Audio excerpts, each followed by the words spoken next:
ಸಾಧ್ಯವಿಲ್ಲ. உன்னுடைய அபிஷேகத்திற்கு முன்பாக கோலியாத் நிற்க முடியாது. ನಿಮ್ಮ ಅಭಿಷೇಕದ ಮುಂದೆ ಗೋಲಿಯಾತ್ ನಿಲ್ಲಲು ಸಾಧ್ಯವಿಲ್ಲ. உன்னுடைய அபிஷேகத்திற்கு முன்பாக தாகோனுடைய வல்லமை நிற்க முடியாது. ಅಭಿಷೇಕದ ಮುಂದೆ ತಾಹೋನಿನ ಶಕ್ತಿಯಾದ ನಿಲ್ಲಲು ಸಾಧ್ಯವಿಲ್ಲ. உன்னுடைய அபிஷேகத்திற்கு முன்பாக எரிகோ மதில் நிற்க முடியாது. ಅಭಿಷೇಕದ ಮುಂದೆ ಎರಿಕೋ ಕೋಟೆ ನಿಲ್ಲಲು ಸಾಧ್ಯವಿಲ್ಲ. இயேசுவின் நாமத்தினால் உண்மையில இருக்கிற அக்னியின் மூலமாக அந்த வல்லமை கீழே விழும். ಯೇಸುವಿನ ನಾಮದಲ್ಲಿ ನಿನ್ನ ಮೇಲೆ ಇರುವಂತ ಅಗ್ನಿ ಮುಖಾಂತರವಾಗಿ ಆ ಶಕ್ತಿಗಳು ಕೆಳಗಡೆ ಬಿದ್ದು ಹೋಗುತ್ತವೆ. ஹல்லேலூயா. உனக்குள்ள இருக்கிற அபிஷேகத்தின் மூலமாக ஆண்டவர் அந்த வல்லமையை கீழே தள்ளுவார். ನಿನಗಿರುವಂತ ಅಭಿಷೇಕದ ಮುಖಾಂತರವಾಗಿ ಆ ಶಕ್ತಿಯನ್ನು ಕೆಳಗಡೆ ಬೀಳುವಂತೆ ಮಾಡುತ್ತಾರೆ. அதனால நீங்க நல்லா கைத்தட்டி ஆவியில நிறைஞ்சு அந்நிய பாஷை பேசி நீங்கள் ஆவியில் நிறைய வேண்டும். ಅದರಿಂದ ಚೆನ್ನಾಗಿ ಕೈಗಳ ತಟ್ಟಿ ಅನ್ಯ ಭಾಷೆಯನ್ನು ತುಂಬಿ ಆತ್ಮದಲ್ಲಿ ಪ್ರೇರೇಪಿಸಲ್ಪಡಬೇಕು. வர்ஷிப்ல மத்தவங்க எல்லாம் டீசெண்டா கைத்தட்டி ஆவியில் நிறைஞ்சிட்டு இருப்பாங்க. ವರ್ಷಿಪ್ ಅಲ್ಲಿ ಅನೇಕರು ಡಿಸೆಂಟ್ ಆಗಿ ಕೈಗಳನ್ನು ತಟ್ಟಿ ಹಾಗೆ ಸುಮ್ಮನೆ ನಿಂತುಕೊಳ್ಳಿರುತ್ತಾರೆ. நம்ம அப்படியே டீசெண்டா கைத்தட்டி சும்மா நின்னுகிட்டு இருப்பாங்க. ಡಿಸೆಂಟ್ ಆಗಿ ಹಾಗೆ ಕೈಗಳನ್ನು ತಟ್ಟಿ ನಿಂತಿರುತ್ತಾರೆ. நம்ம அப்படிலாம் நிக்க கூடாது. ನಾವು ಹಾಗೆ ನಿಲ್ಲಬಾರದು. யாரையும் நம்ம பார்க்க கூடாது. ಯಾರನ್ನು ನಾವು ನೋಡಬಾರದು. நல்லா கைத்தட்டி அந்நிய பாஷையில பேசி ஆவியில் நிறைய வேண்டும். ಚೆನ್ನಾಗಿ ಕೈಗಳನ್ನು ತಟ್ಟಿ ಅನ್ಯ ಭಾಷೆಯಲ್ಲಿ ತುಂಬಿ ಆತ್ಮದಲ್ಲಿ ಪ್ರೇರೇಪಿಸಲ್ಪಡಬೇಕು. வாயிலிருந்து வர ஒவ்வொரு அந்நிய பாஷையும் அக்னியா புறப்படும். ஹல்லேலூயா.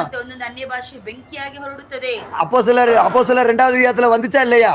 ಅಪೊಸ್ತಲರ ಕೃತ್ಯ 2ನೇ ಅಧ್ಯಾಯದಲ್ಲಿ ಬಂದಿತ್ತಾ ಇಲ್ಲವಾ? அக்னிமயமான ஒரு நாவு கொடுக்கப்பட்டது. ಅಗ್ನಿಮಯವಾದ ಒಂದು ನಾಲಿಗೆ ಕೊಡಲ್ಪಟ್ಟಿತು. நம்ம வரும்போதே சாத்தான் விழுந்துறணும். ನಾವು ಬರುವಾಗಲೇ ಸೈತಾನನು ಕೆಳಗಡೆ ಬಿದ್ದು ஆமென். நம்ம வாயிலிருந்து அந்நிய பாஷை வரும்போதே சாத்தான் கீழே விழ வேண்டும். ಅನ್ಯ ಭಾಷೆಗಳು ಬರುವಾಗಲೇ ಸೈತಾನನು ಕೆಳಗಡೆ ಬಿದ್ದು ಹೋಗಬೇಕು. உங்க வாயிலிருந்து ஸ்தோத்திரம்ங்கற வார்த்தை வெளியே வரும்போதே அது ஒரு அக்னியாக நெருப்பாக தான் வெளியே வர வேண்டும். ಬಾಯಿಂದ ಸ್ತೋತ್ರ ಎನ್ನುವಂತ ಮಾತು ಹೊರಗಡೆ ಬರುವಾಗ ಅದು ಬೆಂಕಿಯಾಗಿ ಅಗ್ನಿಯಾಗಿ ಹೊರಗಡೆ ಬರಬೇಕು. உங்களுக்கு விரோதமா இருக்கிற வல்லமை கீழே விழும்படிக்கு அது நெருப்பாய் வர வேண்டும். ನಮಗೆ ಇರುವಂತ ಶತ್ರುವಿನ ಕ್ರಿಯೆಗಳು ಕೆಳಗಡೆ ಬೀಳುವುದಕ್ಕೋಸ್ಕರ ಬೆಂಕಿಯಾಗಿ ಬರಬೇಕು. மந்திரவாதம், ஏவல், பில்லி சுனியம் இதெல்லாம் பார்த்து பயப்படாதீங்க பிரியமானவர்களே. ಮಂತ್ರವಾದ ಮಾಟ ಮಂತ್ರ ಶಬ್ರ ನೋಡು ಇದನ್ನೆಲ್ಲ ನೋಡಿ ನೀವು ಭಯಪಡಬೇಡಿ ಪ್ರಿಯವಾದ. யாக்கோபுக்கு விரோதமாக மந்திரவாதம் இல்லை. ಯಾಕೋಬನ ವಿರುದ್ಧವಾಗಿ ಮಂತ್ರವಾದವಿಲ್ಲ. இஸ்ரவேலே உனக்கு விரோதமான குறி சொல்லுதல் இல்லை. ಇಸ್ರಾಯೇಲೇ ನಿನ್ನ ವಿರುದ್ಧವಾಗಿ ಶಕುನ ನೋಡುವುದು ಇಲ್ಲ. இதோ உன் சத்துருக்களை கீழே தள்ளக்கூடிய ஒரு தேவன் இந்த காலை வேளையில் உன் பக்கத்துல வந்திருக்கிறார். ನಿನ್ನ ವಿರುದ್ಧವಾಗಿರುವಂತ ಶತ್ರುಗಳನ್ನು ಕೆಳಗಡೆ ತಳ್ಳುವುದಕ್ಕೋಸ್ಕರ ಬೆಳಗಿನ ಸಮಯದಲ್ಲಿ ದೇವರು ನಿಮ್ಮ ಮಧ್ಯದಲ್ಲಿ ಬಂದಿದ್ದಾರೆ. அவன் தள்ளக்கூடிய உன் சத்துருக்களை தள்ளக்கூடிய ஒரு தேவன் நம்ம மத்தியில வந்திருக்கிறார். ಶತ್ರುವನ್ನು ತಳ್ಳುವಂತ ದೇವರು ನಮ್ಮ ಮಧ್ಯದಲ್ಲಿ ಬಂದಿದ್ದಾರೆ. அப்பா எனக்கு முன்பாக இருக்கிறதான இந்த வியாதியை தள்ளுங்க ராஜா. ನನಗೆ ವಿರುದ್ಧವಾಗಿರುವಂತ ಈ ರೋಗವನ್ನು ತಳ್ಳಿರಿ ದೇವರೇ. என்னுடைய இந்த கடன் பாரத்தை தள்ளுங்கப்பா. ನನಗಿರುವಂತ ಸಾಲದ ಭಾರವನ್ನು ತಳ್ಳಿರಿ. என்னோடு போராடுகிற பிரச்சனைகளை நீங்க தள்ளுங்க ராஜா.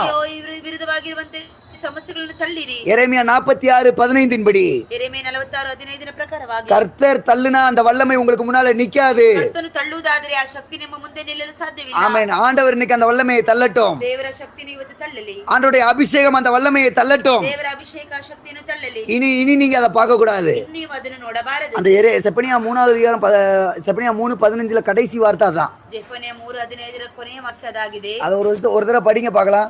ಸರಿ ಅದನ್ನು ಓದಿರಿ. இனி நீ தீங்க பார்க்க மாட்டேன். ಇನ್ನು ಮುಂದೆ ನೀನು